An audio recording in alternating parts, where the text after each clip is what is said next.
Hey guys, welcome back to the channel. I know it's been a while, but I've got so much to talk about.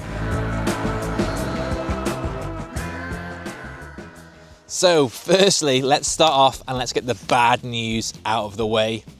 I don't know if you've been keeping up to date on the Asian Hornet situation, but we've had our first confirmed nest found in Wales. And of all the places in Wales that they could find a nest, it's in Wrexham, which is where we are right now. So some reason the Asian Hornets managed to get all the way from down Kent up into North Wales in the Wrexham area, and they found an empty abandoned nest. That means there's potentially hundreds of other nests in the area, and this year could be really bad up here for the Asian Hornet. Considering that I'm a new beekeeper, it is a bit of a worry. We had a big problem with the wasps last year. If you've seen some of the videos, a couple of our nukes just got absolutely wiped out from the wasps. And to make things worse, now we've got to try and contend with the Asian Hornet. So yeah, I'll cover that as the story unfolds, really hoping we can avoid any Asian Hornets ourselves. But we're just gonna have to wait and see. I only actually found out this news yesterday, and yeah, my heart sank when I heard it. There's really not a lot we can do. Have to leave it in the hands of the council and the bee units to try and go around and find and destroy any and all nests possible. Why is the Asian Hornet so devastating? We're used to the European Hornet here. We actually caught quite a few European Hornets in our wasp traps end of last year. I actually never seen so many Hornets as I seen last year, European ones, which might be why this Asian Hornets managed to proliferate up here so quickly. But the European Hornet doesn't just predate on the honeybee. It can go for fruits, it can go for sort of any scavengers. Same really as a wasps, whereas the Asian Hornet specifically predates and targets the honeybee, and they can just wipe out colonies because the bees really just don't have a defense against the Asian Hornet. They can just get completely decimated and wiped out from a handful. So that is bad news. We're gonna have to wait and see how that unfolds. And yeah, that leads me on to my next point, which is I'm thinking of making some underfloor entrances for the hives. And for the hives that I'm going to get this year. And I was initially thinking of an underfloor entrance where the bees can go into like a landing board area and then up into the hives. But with this new threat of the Asian Hornet, I'm potentially considering essentially a completely underfloor entrance where there is no landing board. The bees just have to go underneath the hive stand, straight up and in. I don't know if that works. If anyone has any experience, well, with Asian Hornets or just underfloor entrances in general, if you could pop that down in the comments, that would be really helpful. And then another thing on the floor is, do I make them vented or solid? I mean, it's a lot easier for me just to make a load of solid floors, but I don't know, I'm guessing there's detriments to that. Whereas if you have it vented, there's some ventilation, less varroa load because the varroa can fall off and they don't stay in the hive. And you could always just slide in like a solid screen if you wanted to.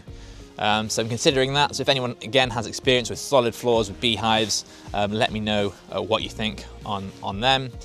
And yeah, what am I doing here? In the middle of a woodland. So this is potentially one of the apiary sites I'm looking to set up. It's in the middle of nowhere.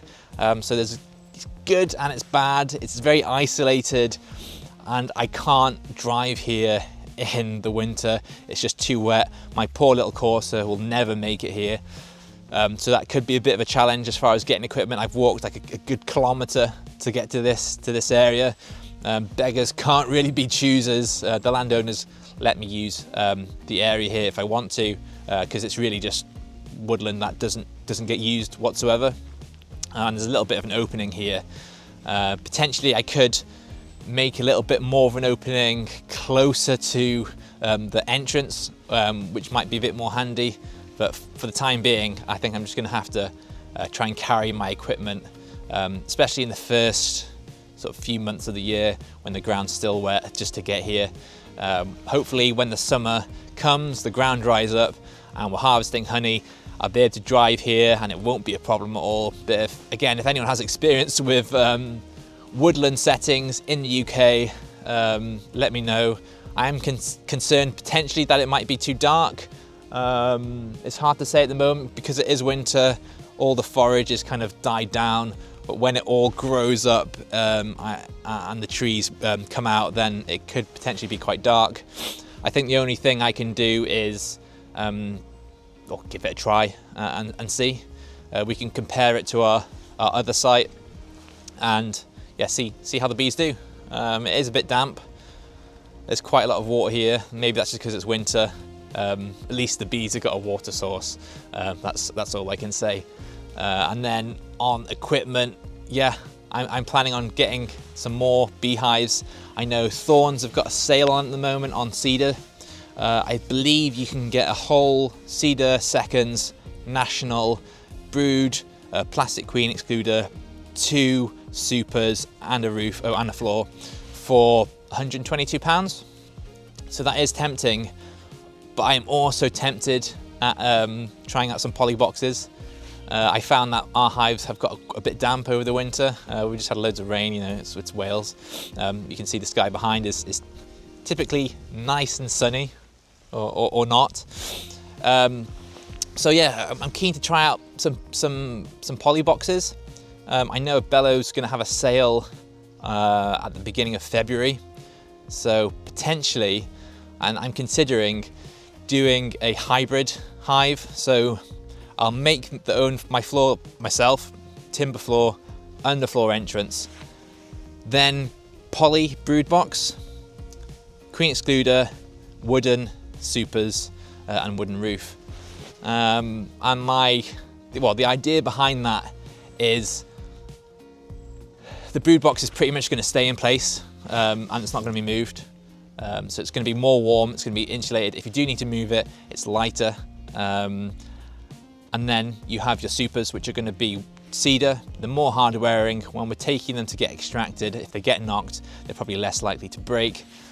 Also thinking about dabbling in using castellations, and inserting a castellation into a cedar super is going to be way easier than trying to fiddle with it. I don't even know how you use castellations on poly hives. I don't know if you can. But no doubt it's going to be more expensive. So that's what I was thinking. Also, the solid roofs of the cedar hives are really sturdy and you can get a good ratchet strap on them. I'm concerned if I did get like a poly roof, that you ratchet strap that, it's just gonna, I don't know, break. Or, I mean, even with the nukes, you've got to be careful not to tighten the straps too much because they do dig in. And also I quite like the cedar roofs. When you take them off, you can put them down and you can use that to stack your supers on top of. A bit more sturdy. I guess you can't do that with poly roofs. What else? So the National Bee Show, that's on at the end of February. Really excited for that, can't wait. Never been to a bee show, it's the biggest in the UK. I think it's like the 20th of February, something like that. Really excited. If any of you are watching and you're going to the bee show, please come up and say hi. It'd be nice to meet you all. And yeah, potentially gonna look for an extractor because I believe that is the place and the time to look and buy one at a discount. So yeah, loads and loads going on. I can't wait to get started. I can't wait to make more of these videos. This is just a bit of a general update. I know I haven't done that many videos the last few months, but there really hasn't been a lot going on. We've still got all our hives at the site, and I've still got 5 nukes on the roof at my house. We did have a bit of cold weather a few weeks ago. We had some snow, which was quite nice. Really pretty in the apiary to see all the snow. I feel bad for the bees. I feel like they're so cold. Just want to give them like a heated blanket or like a hand warmer or something. because we have had some quite cold snaps. Keeping an eye on them, hefting them, checking the fondant, and yeah, no doubt I'm going to have some more videos going around the next few weeks, and I believe we're going to try and get an oxalic acid treatment done this weekend. So Keith's bought a vaporizer, and he's going to come and help us and yeah, vaporize some oxalic acid into our hives, which should knock back the varroa. Hopefully it's not too late. So, you know, it's getting towards the end of January. So hopefully we haven't left it too late to do the oxalic acid treatment. But what I'm thinking of, you know, it's better late than never. Hopefully there's not too much brood as of yet, as it is still pretty cold. And then we can get it done before we move into Feb. And yeah, planning to expand and get some more hives. Yeah, really can't wait. So I'll keep you posted. And if you stay this long, I appreciate it. And I'll see you in the next video. Cheers.